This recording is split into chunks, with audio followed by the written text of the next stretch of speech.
Bonsoir, merci d'écouter Citizen Lab Mauritanie.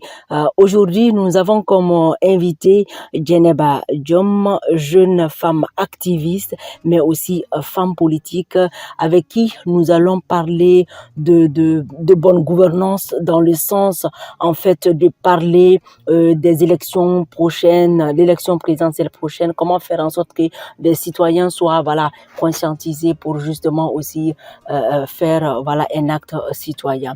Bonsoir Djeneba. Bonsoir. Vous allez bien? Très bien, oui. Voilà, donc Djeneba, parlez-nous un peu de l'importance du vote pour un citoyen. Alors, le vote, il est très important parce que tout simplement, c'est le moment de choisir. C'est le moment pour nous de dire, voilà, nous voulons ça, et c'est un acte citoyen. Et je pense d'ailleurs que c'est l'ultime moment où on donne en fait le pouvoir à la population, de pouvoir choisir entre plein de choses, de pouvoir choisir qui les gouverne, de pouvoir choisir qui doit être leur autorité municipale. Donc je pense que le vote est hautement politique et c'est un acte plus que symbolique, c'est un devoir. Ça doit être un devoir pour tout citoyen de pouvoir choisir librement et de pouvoir choisir dans les meilleures conditions les candidats qu'il souhaite. Et dans ces moments aussi qu'on choisit aussi tout simplement en fait le pays qu'on aspire, parce que sur le plan aussi structurel ou même idéologique en fait, le vote symbolise aussi ce vers quoi nous allons en fait. L'aspiration, voilà, donc disons que c'est le moment où on te donne de réaliser tes rêves, de ce que tu voudras que soit ton pays, quoi. C'est un acte de participation citoyenne, mais qui contribue aussi à la bonne gouvernance. Absolument. Oui, ça contribue absolument à la bonne gouvernance parce que ce qui nous différencie des royaumes, ce qui nous différencie aussi des autres pays, ce qui fait qu'on parle de la démocratie, c'est d'avoir ce pouvoir d'agir. Et ce pouvoir d'agir, normalement, c'est la carte. C'est la carte qui donne le pouvoir à qui nous souhaitons et à qui nous voulons à la personne ou aux personnes que nous voulons qui nous gouvernent en fait.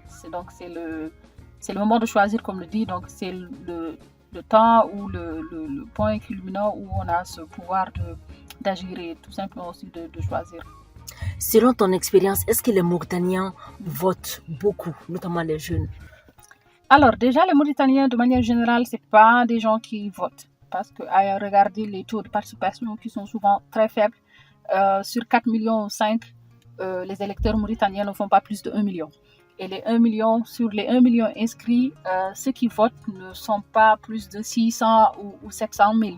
Donc ça veut dire que c'est une minorité en fait qui vote et c'est une minorité qui décide. Donc les Mauritaniens, de manière générale, pour eux, le vote, c'est-à-dire qu'ils ne sont pas conscients du pouvoir du vote. Ça, c'est un.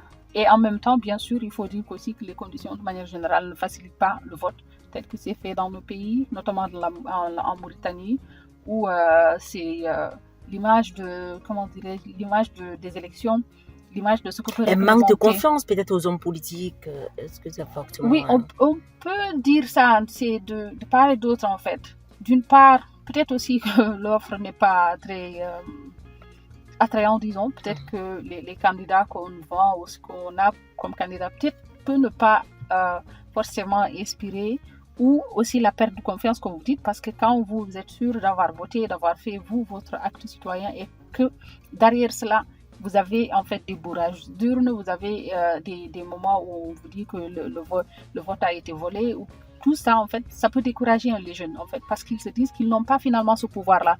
Le pouvoir revient finalement à l'État qui régule, parce que c'est à l'État qui sort le résultat qu'il veut. Donc tant qu'on a cette impression de faire quelque chose qui est inutile, forcément à la longue, ça devient aussi une lassitude. Les gens ne trouvent pas en fait l'importance de voter parce que tout simplement leur vote n'arrive pas à changer ou n'arrive pas à impacter.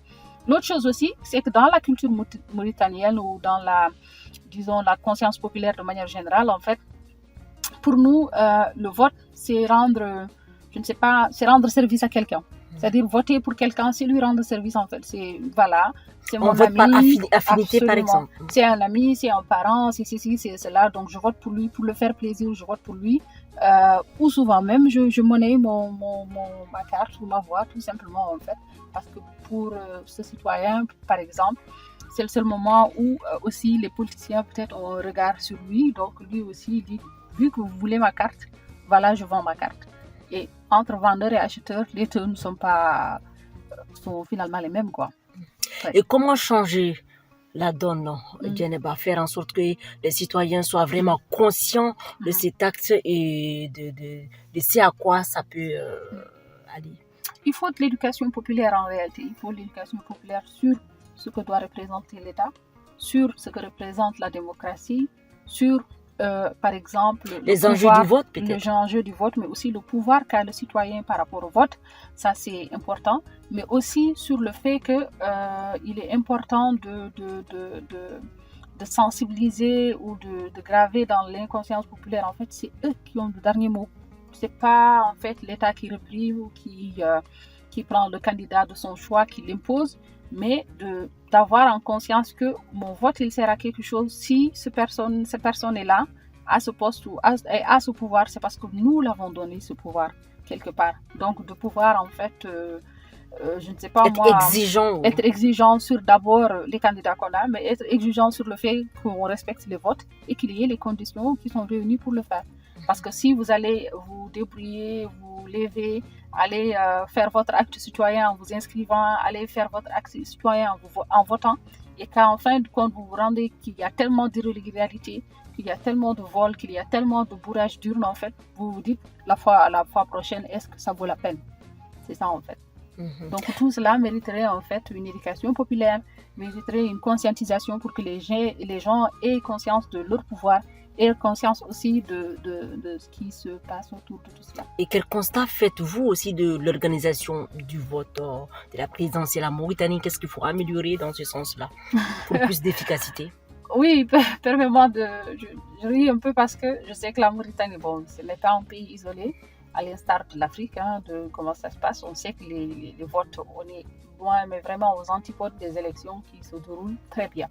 Parce que déjà, on a l'État qui doit réguler, mais en même temps, cet même État aussi est acteur. Donc, on ne fait pas la part des choses entre celui qui régule et celui qui, en même temps, est candidat pour le faire. L'exemple, c'est quoi? Vous allez voir les candidats de l'État, que ce soit par exemple pour les municipales législatives comme pour les présidentielles, les candidats de l'État mobilisent les moyens de l'État. Alors que les moyens de l'État, normalement, doivent être à part et que le candidat doit être lui à part. Mais si les candidats de l'État mobilisent les moyens de l'État, que ce soit en termes d'argent, que ce soit en termes de logistique, que ce soit en termes d'équipement, c'est-à-dire il y a déjà abus. Ça, c'est la première des choses. La deuxième des choses, c'est que quand le citoyen ne sent pas avoir un droit de regard sur ce qui se passe, un droit de regard, ça veut dire que c'est qu'il y a la redevabilité. Non seulement la redevabilité, mais aussi la transparence qu'il doit y avoir. La transparence dès le choix des personnes qui nous représentent à la CENI, dès le choix de ceux qui régulent, de ceux qui sont dans les bureaux de vote, les présidents de CENI, entre autres. Si dans tout ce processus, il n'y a pas de transparence, en fait, les citoyens ne sont pas en fait qu'on est dans un jeu où les règles sont très claires. Et quand dans un jeu où les règles ne sont pas claires, où les règles sont fixées par celui qui mène le jeu ou qui a le plus de pouvoir, donc les chances de gagner forcément sont réduites. Les jeunes, la participation des jeunes aux élections, souvent disent qu'ils sont exploités. Est-ce que c'est toujours le cas et comment changer cette donne aussi? Alors, il faut quand même saluer cette fois-ci, en tout cas pour ce qui est des législatives, qu'il y ait pour la première fois en Mauritanie une liste des jeunes. Une liste des jeunes, c'est-à-dire une liste des jeunes de moins de 35 ans qui peuvent aspirer à la députation. C'est une très bonne chose, ça n'avait jamais eu lieu avant cela. Mais de manière générale, à part cette liste de jeunes, les jeunes et les femmes, de manière générale, sont comme on dit, la série ouvrière en fait de tout ce processus-là. Parce que s'il n'y avait pas la liste des jeunes ou la liste des femmes, je suis sûre que vous allez voir ou par exemple qu'on n'avait pas un quota de 20% pour les femmes à l'Assemblée, il n'y aurait que des hommes. Et des hommes d'un certain âge, des hommes de plus de 50 ans, de plus de 60 ans, qui sont encore sur la scène politique et qui forcément sont sur toutes les listes et sont des têtes de liste un peu partout. Donc les jeunes, Aussi, il y a aussi cette partie où les jeunes ne sont pas très actifs en politique déjà, ça c'est la première des choses. Mais la deuxième des choses aussi, c'est souvent les jeunes qui sont dans l'organisation, dans la logistique, les femmes qui sont aussi dans tout ce qui est mobilisation, qui sont sous les tentes, qui chantent, qui dansent, mais que quand il s'agit de les mettre à des postes de responsabilité ou de les faire présider des listes, c'est quasi absent. Mais en même temps, il faut aussi reconnaître et dire que les jeunes ne sont pas très impliqués. Souvent même, moi, je dis qu'il y a une certaine forme d'opportunisme où on voit certains jeunes qui, pendant les 12 mois de l'année, vont te chanter « je suis apolitique, je ne fais pas ceci, je ne fais pas cela ».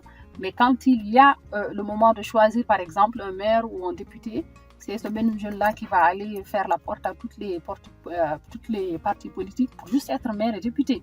C'est-à-dire on ne voit que l'aspect pécuniaire de la chose. On ne voit pas ça comme étant un engagement politique vers un changement de quelque chose. Une vision. Je ne dis pas que tout le monde doit faire forcément de la politique, mais au moins s'intéresser à la politique et ne pas y venir que quand il s'agit des élections. Parce qu'encore une fois, les élections pour moi c'est la partie la plus... je dirais pas la plus rudimentaire, mais il y a toute une chose, des préalables. Ensemble avant cela. Il y a une idéologie auquel vous devez peut-être adorer. Il y a une, je ne sais pas moi, avoir une sorte de, je ne sais pas, avoir un rêve pour la Mauritanie. C'est tout un processus en fait. Absolument. Mais justement, peut-être d'où l'enjeu de miser sur la sensibilisation, peut-être en amont aussi. Des élections, peut-être que ça pourrait aussi contribuer à améliorer les attentes. Absolument, la sensibilisation, l'éducation populaire, ça doit être quelque chose de continu, ça c'est acte 24, 12 mois sur 12, ça doit se faire.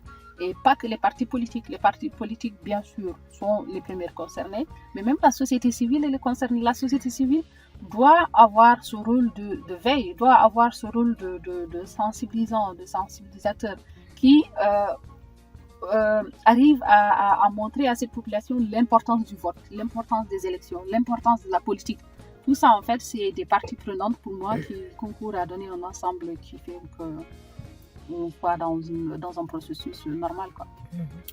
Voilà, ainsi prend fin cet entretien. On avait comme invité Djeneba Diom, activiste, femme politique, pour parler du vote, de l'enjeu du vote comme étant aussi un atout pour renforcer la bonne gouvernance. Merci Djeneba. Merci beaucoup.